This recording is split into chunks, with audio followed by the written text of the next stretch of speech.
শেষ পর্যন্ত আমেরিকার চাপের মুখে পিছু হটার ইঙ্গিত দিল ইরান। মার্কিন প্রেসিডেন্ট ডোনাল্ড ট্রাম্পের প্রস্তাব মেনে সরাসরি দ্বিপাক্ষিক বৈঠকে রাজি হয়েছে ইরানের প্রেসিডেন্ট মাসুদ পেজেশকিয়ানের সরকার।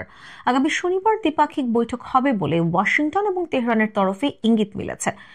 ট্রাম্প মঙ্গলবার প্রথম জানান, পরমাণু কর্মসূচি নিয়ে আমেরিকার সঙ্গে সরাসরি আলোচনা করবে ইরান। এরপরেই ইরানের বিদেশমন্ত্রী আব্বাস আরাগচিও আলোচনার বিষয়ে তেহরানের পূর্ববর্তী অবস্থান থেকে সরে আসার ইঙ্গিত দেন। তিনি বলেন, আমরা আলোচনায় বসতে চলেছি। আরাগচি এরপরে জানান, শনিবার আমেরিকার দূত স্টিভ উইটকফের সঙ্গে তিনি বৈঠক করবেন। প্রসঙ্গত, নতুন পরমাণু চুক্তিতে সম্মত হওয়ার জন্য ইরানকে 2 মাসের সময়সীমা বেঁধে দিয়ে সর্বোচ্চ ধর্মীয় নেতা আয়াতুল্লাহ আলী খামেনিকে গত মাসে চিঠি পাঠিয়েছিলেন ট্রাম্প।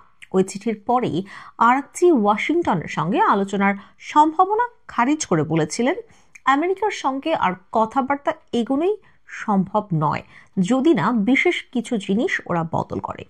ইরান কোনো একগুঁয়েমি থেকে এটা করছে না। ইরানের এই অবস্থান ইতিহাস এবং অভিজ্ঞতার ফল। ওয়াশিংটনকে ওদের নীতি পুনর্বিবেচনা করতে হবে। এরপরে ট্রাম্প সরাসরি ইরানে বোমা বর্ষণের হুমকি দিয়েছিলেন। এই আবহে মঙ্গলবার আলোচনার সম্মতির কথা জানিয়ে ইরানের বিদেশমন্ত্রীর মন্তব্য, আমাদের কাছে এটি সুযোগ এবং পরীক্ষা। ঘটনাচক্রে সোমবার হোয়াইট হাউসে ইসরায়েলের প্রধানমন্ত্রী বেনিয়ামিন নেতানিয়াহুর সঙ্গে বৈঠকের পরেই ইরানের সঙ্গে বৈঠকের কথা জানান মার্কিন প্রেসিডেন্ট। তিনি বলেন, শনিবার ইরানের সঙ্গে আমাদের গুরুত্বপূর্ণ বৈঠক রয়েছে। আমরা সরাসরি তাদের সঙ্গে আলোচনা করছি। সম্ভবত একটি চুক্তি হতে চলেছে, কিন্তু সেই সঙ্গেই ট্রাম্পের হুঁশিয়ারি, যদি আলোচনা সফল না হয় তাহলে ইরানের পক্ষে তার পরিণতি ভয়াবহ হবে।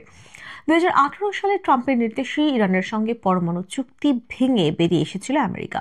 এবার কি তার উদ্যোগেই নতুন পরমাণু সমঝোতার পথে পা বাড়াবে ওয়াশিংটন তেহরান?